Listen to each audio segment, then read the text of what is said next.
Hi, Sagittarius. Welcome to your end of September 2020 General Tarot Update. It's Raina here.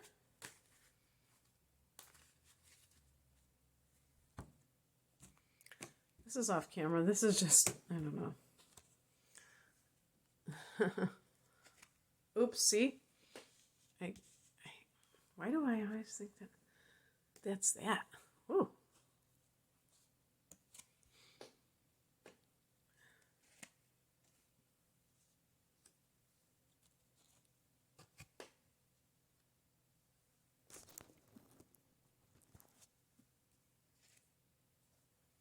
Oh, wow. See, I'm a Sag too, so I like these cards for us. Do you feel them? If you know what they represent. So the heart of the matter is the Page of Pentacles. This can be receiving some kind of message about money that you're receiving, or about a job offer, maybe going back and forth about some kind of job. And so this can be good for financial matters.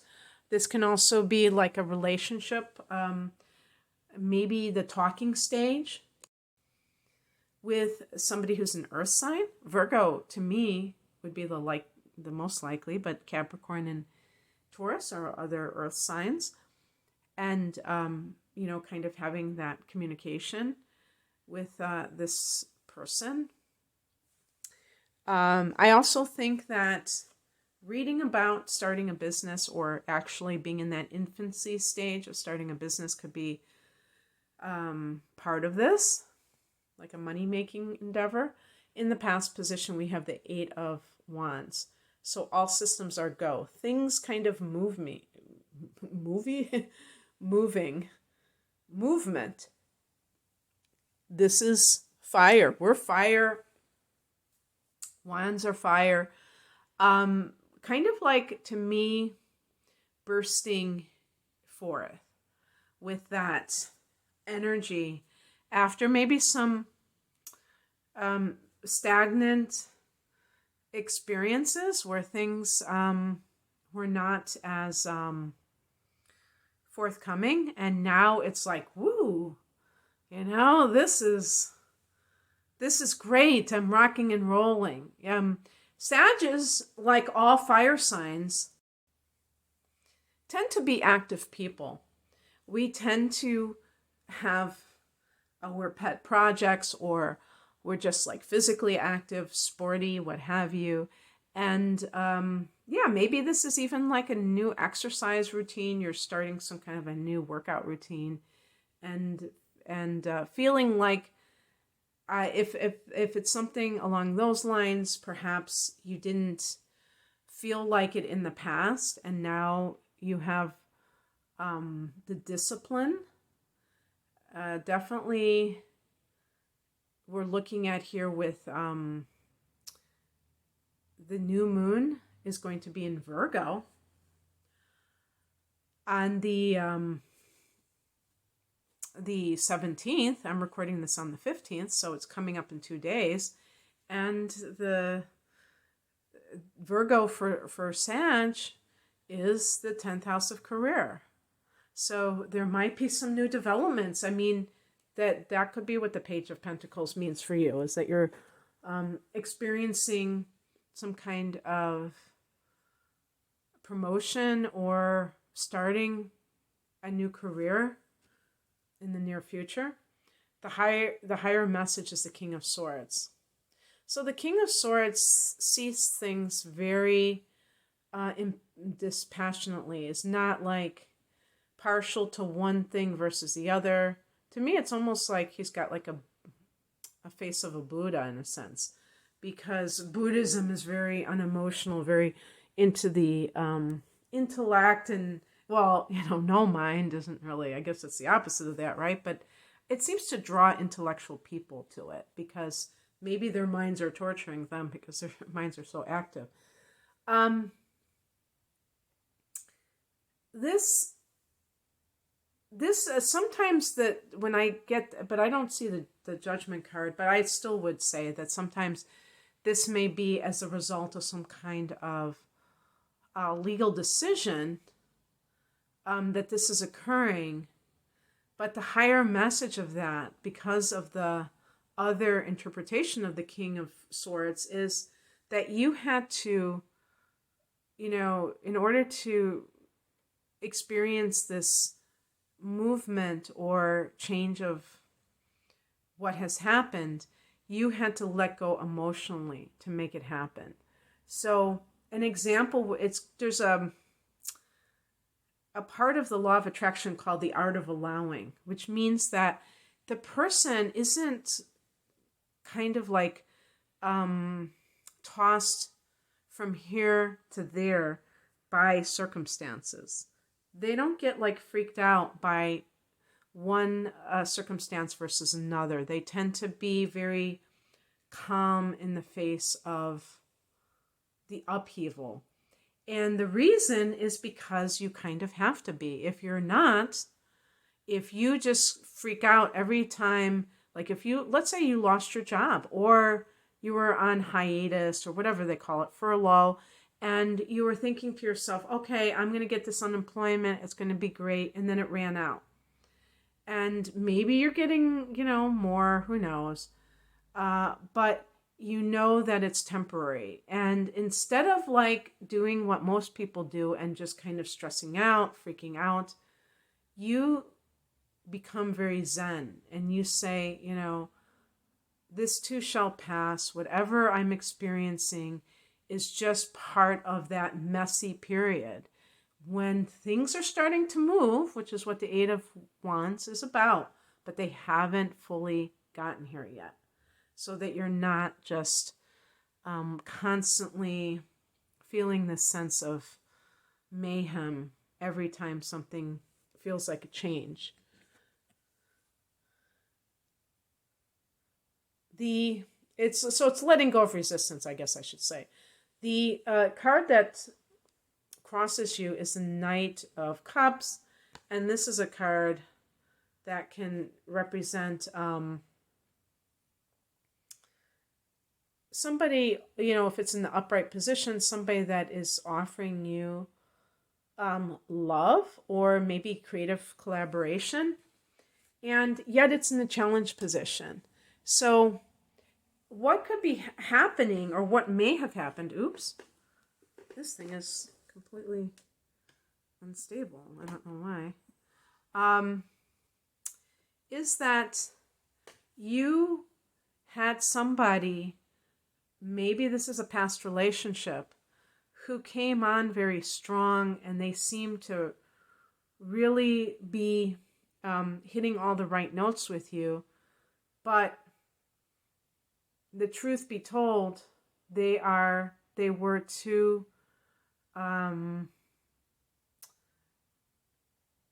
like either phony about it, they were just doing that to suck you into a relationship, or they don't know how to really maintain relationships. They're just too,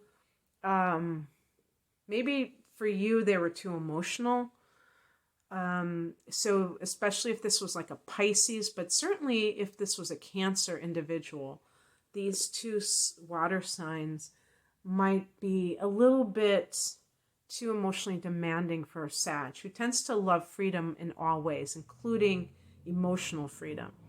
But this can also be in the workplace, getting some kind of an offer that is coming from a place, or even, I was thinking even like a coworker, because this is actually a Knight. So in terms of, hierarchy, this is going to be somebody who might be like a contemporary of yours, not necessarily a supervisor. And this person may be emotionally unstable. And so if, that might be like the fly in the ointment. So let's say you get this job offer and you are pumped because you have not been working for several months. You know that unemployment is temporary, and you accept the job happily. And you get on the job, and I mean, this happened to me. I had an experience where the woman who was the boss, she was really sweet. She was very nice. And she said, everyone here is so friendly and blah, blah, blah. And when she introduced me around on the first day, this one fellow, coworker, she was so cold to me. And because I'm an empath, I could feel it. And my heart just, it's like I just sank. It just sank because I knew it was going to be a problem. And it's like those people who have their own emotional problems, they, it's the bad apple that can spoil the bunch. So, they have emotional problems. They may have an addiction like alcoholism, and that makes them even more insecure and unstable emotionally. I'm just trying to cover all the bases here. But the thing is that this person is not, maybe they're emotionally immature. So what I see with the Page of Pentacles is that you are looking for a relationship with somebody who is not full of drama, is, has basic self-esteem. Maybe they're not the greatest, but they're not somebody who is just constantly putting themselves down or, taking offense to what you say because they are projecting, that kind of thing. See, I just, sometimes we get accused of being insensitive because we tend to have very little patience with this type of individual. What's coming in? I love this. 9 of Cups, wish fulfillment, that feeling of getting what you want. I find it interesting that they have they always mention this person's expression. This is not the Rider-Waite-Smith deck, but it is faithful to it, and it's similar to that, where they say this person is smug. Smugness is look at me now. How do you like me now? Kind of flaunting one's success to others, because why do people do that? Because they feel like they have to prove that they really are okay. So if you had some kind of run-in with somebody, like a coworker at work, and that affected your job, and this person may even be spreading rumors about you, it didn't work, and you still got a new job. They weren't able to kind of drag you through the mud, and you may feel a sense of relief because you're getting everything that you want, and emotionally you feel that sense of elation is an understatement. You feel really good about whatever this is. And then to make matters even better, this is the outcome card, the Ace of Wands, enthusiastic new beginnings. Again, we're wands, fire energy. We love fresh starts, but there's a sense of excitement with this. It's not like if I got the Ace of Pentacles, it would be like, okay, you're starting a new job, or you're going to have, maybe you're getting a financial windfall and that'll help you start a new life. But there's kind of a grounded, sober energy attached to that. This is woo, and just like the 8 of Wands, it's wow, everything is hopping along here, finally. So I hope that you enjoyed this, Sag. If you'd like a personal reading, the link is below. I am promoting my whole enchilada reading, which is a full-length tarot reading, like this one, but 45 minutes, with a full-length chart interpretation and transits reading. And that is at least 70 minutes long. So it's a special price, and it's called the whole enchilada, and I have other types of readings. The link to learn more is below. Take care. Bye.